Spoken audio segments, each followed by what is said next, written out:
40 سال ان کو دینا چاہتے ہیں تو دے دیجئے۔ اس کے بعد ہوا کیا؟ اس کے بعد آدم علیہ السلام دنیا میں تشریف لائے۔ یہ روایت ترمذی شریف میں ہے، میں اس کو ڈھونڈ رہا ہوں تو لیکن ہے یقینی بات کہ ترمذی شریف میں یہ روایت ہے۔ تو فرمایا کہ اب جب آدم علیہ السلام کے 40 سال باقی رہ گئے، کتنے؟ تو ملک الموت علیہ السلام تشریف لائے۔ کیوں؟ کہا حضرت چلیے تشریف لے جائیے۔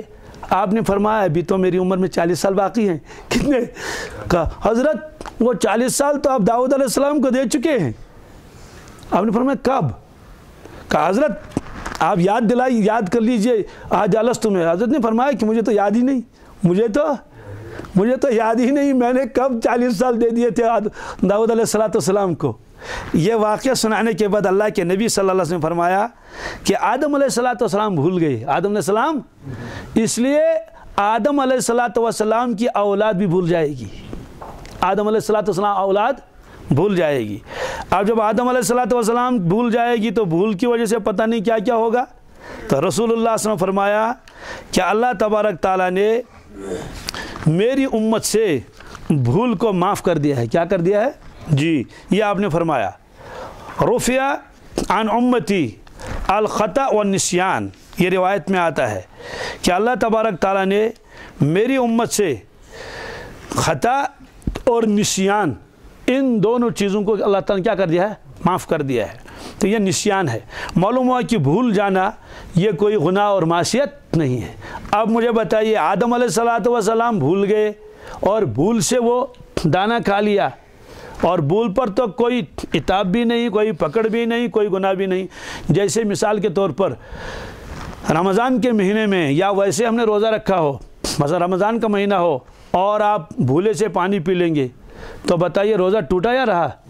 روزہ رہا ہے نا۔ جان بوجھ کر کوئی پی لے گا تب تو ظاہر سی بات ہے، تب تو کفارہ دینا پڑے گا۔ ایک روزے کے بدلے میں تو 61 روزے رکھنے پڑیں گے، دو مہینے تو لگاتار کفارے کے اور ایک اس کی قضا۔ لیکن آپ کھانا بھی کھا لیں، پانی بھی پی لیں اور آپ کا روزہ برقرار ہے۔ اور اللہ کے نبی صلی اللہ علیہ وسلم نے ایک شخص کے بارے میں فرمایا کہ اس نے روزے کی حالت میں پانی پی لیا تھا، کیا فرمایا؟ اللہ نے اس کو پلا دیا، اللہ نے اس کو، تو روزہ بھی برقرار رہا اس کا اور پانی بھی پی لیا۔ اور کتابوں یہ مسئلہ لکھا ہے، رمضان کے مہینے میں اگر کسی آدمی کو آپ دیکھیں گے بھولے سے پانی پی رہا ہے، بھولے سے، تو اس کو کہو کہ بھائی آپ روزے سے ہیں، آپ یعنی پانی مت پی لو۔ لیکن اگر وہ بوڑھا ہے، کیا ہے، کمزور ہے، تو خاموش رہو۔ کیوں؟ کوئی زبردست، اور شریعت نے یہ بھی حکم تو نہیں کیا ہے کہ اس کو روک لو، بلکہ خاموش رہو۔ کیوں؟ اللہ تعالیٰ اس کو پلا رہا ہے کہ بوڑھا ہے بیچارہ، اس کا روزے کا ثواب بھی کم نہیں ہونا چاہیے اور ذرا پانی بھی تو پی لے۔ تو خلاصہ یہ ہے کہ بھول جو آدم علیہ السلام اور اولاد آدم کے اندر ایک اللہ تعالیٰ نے چیز رکھی ہے، اس پر کوئی پکڑ دکڑ نہیں۔ اب سوال ہے کہ آدم علیہ السلام بھول گئے تو بھول پر آپ نے اتنا رویا؟ ہاں، کیوں؟ آدم علیہ السلام کو اللہ نے فرمایا تم بھولے کیوں؟ کیا صرف ان پر اس وجہ سے کہ آپ نے یاد کیوں نہیں رکھا، بس اس پر۔ اب کیا کرنا پڑے گا؟ فرمایا کہ بھائی اب تو جانا ہی پڑے گا دنیا میں۔ اب اس درخت کے کھانے سے کیا ہوا؟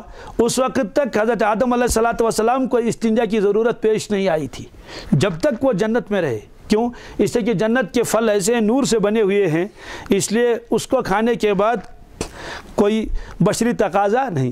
یہ وہ پھل تھا، یہ وہ پھل ایسا تھا کہ اس کے کھانے سے وہ طبیعت میں وہ تقاضا پیدا ہو جائے گا استنجا وغیرہ کا۔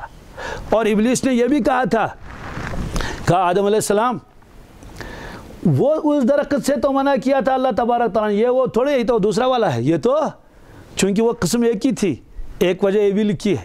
بہرحال خلاصہ ہے کہ آدم علیہ السلام اس کو بھول گئے، آپ یاد نہ رہے۔ تو اس سے مسئلہ یہ ہوا انبیاء علیہ السلام گناہوں سے معصوم ہوتے ہیں، منزہ ہوتے ہیں، پاک ہوتے ہیں، اور اس طرح کے جو واقعات ہیں یہ سارے کے سارے نسیان کی وجہ سے ہوتے ہیں۔ تو آدم علیہ السلام نعوذ باللہ من ذالک گناہگار نہیں ہے، کوئی گناہ نہیں کیا۔ اور یہاں میں کل دکھا دوں گا، ویسے آج بھی ہے، بائبل میرے پاس رکھی ہوئی ہے۔ کیا کہا کہ آدم علیہ السلام نے گناہ کیا نعوذ باللہ من ذالک، اس کی وجہ سے ساری ذریت ان کی گناہگار ہو گئی۔ اب اللہ تعالیٰ نے پھر کیا کیا؟ اپنے بیٹے کو نعوذ باللہ من ذالک پھانسی پر لٹکا دیا۔ کیا یہ کلام ہو سکتا ہے اللہ تعالیٰ کا؟ کیا آدم علیہ السلام کے سارے بیٹے اس کی وجہ سے کیا ہو گئے؟ گناہگار ہو گئے، جتنے بھی اس کی ذریت ہے۔ اب گناہوں سے بچنے کا ایک ہی طریقہ ہے، اللہ تبارک تعالیٰ نے اپنے بیٹے کو کیا کر لیا؟ نعوذ باللہ من ذالک، عیسیٰ علیہ السلام کو بیٹا پہلے بنا لیا، پھر اس کو پھانسی پر چڑھا دیا، گویا کہ آدم علیہ السلام کی ساری اولاد کا جو ہے کفارہ ہو گیا۔ تو یہ تو عقیدہ ہے ان کا، لیکن ہمارا عقیدہ کیا ہے مسلمانوں کا؟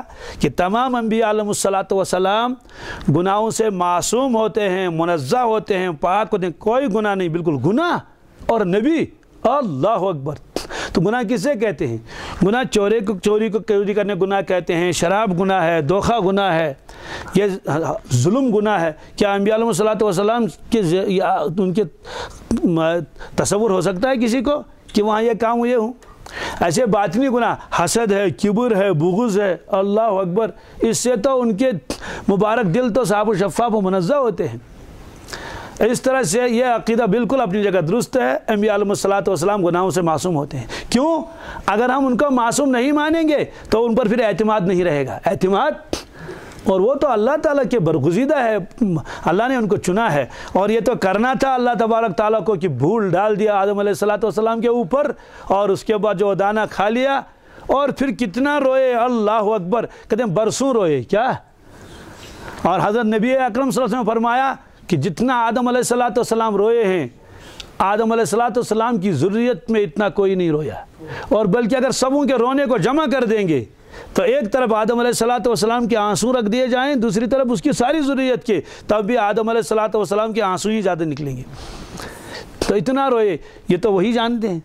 تو جنت میں بھیجا تھا اللہ تبارک تعالیٰ نے اس لیے کہ جنت کو دیکھیں، جنت کے مکانات کو دیکھیں، وہاں کیا کیا ہے، کیونکہ ان کو دنیا بھی آباد کرنی تھی۔ پھر اس کے بعد جب ان کو دنیا میں بھیجا گیا تو پھر لباس کا خود انتظام کرنا پڑا، اور جبریل امین علیہ السلام ایک بیج کی ایک مٹھی لے کر آئے، کنک موٹھن سیت جنت سے ہی، نے کہا کہ حضرت یہ بول لیجئے، جب یہ تیار ہو جائے پھر اس کو کیا کرنا، پھر کو کاٹ لینا ہے، اس کو یہ کرنا وہ کرنا۔ فرمایا بہت ٹھیک ہے۔ تو بس قرآن پاک نے فرمایا کہ مشقت میں پڑ گئے، مشقت مطلب محنت۔ جنت میں تو بالکل جو ہے وہ پکا پکایا اور بنا بنایا ملتا تھا۔ اس کے بعد جب آدم علیہ السلام نے وہاں روٹی جب تیار ہو گئی، کیا عجیب ہے اللہ تبارک تعالیٰ کی شان۔ تو اب روٹی جب کھانے کا ارادہ کیا تھا تو وہ تو گر گئی، وہ تو اور نیچے گر گئی، اور جا کے وہاں سے لائے اس کو اٹھا کے۔ تو جبریل علیہ السلام فرمایا کہ بس آپ کے اولاد کو بھی تو ایسی مشقت ہی ہوگی، یعنی مشقت برداشت کر کے ان کو رزق مل جائے گا۔ تو بہرحال اس میں یہ فرمایا کہ آدم علیہ السلام بھول گئے، کوئی وہ گناہ نہیں تھا، اس میں کوئی ارادہ نہیں تھا گناہ کرنے کا، اور انبیاء علیہ السلام گناہوں سے معصوم ہوتے ہیں۔ اب اس میں ایک لفظ اور آئے گا کہ جب انبیاء علیہ السلام گناہوں سے معصوم ہوتے ہیں تو پھر اللہ تبارک تعالیٰ کیوں فرمائیں وَاسْتَغْفِرْ لِذَنْبِكَ، ہے نا؟ یہ مسئلہ ہے، یہ کبھی آئے گا انشاءاللہ آگے۔ تو خلاصہ اس وقت یہی ہے کہ آدم علیہ السلام بھول گئے، اور بھول کوئی گناہ نہیں ہے، نہ پہلے گناہ تھا، نہ آج بھول گناہ ہے، نہ آئندہ کوئی بھول جائے تو اس پر پکڑ دکڑ نہیں ہے۔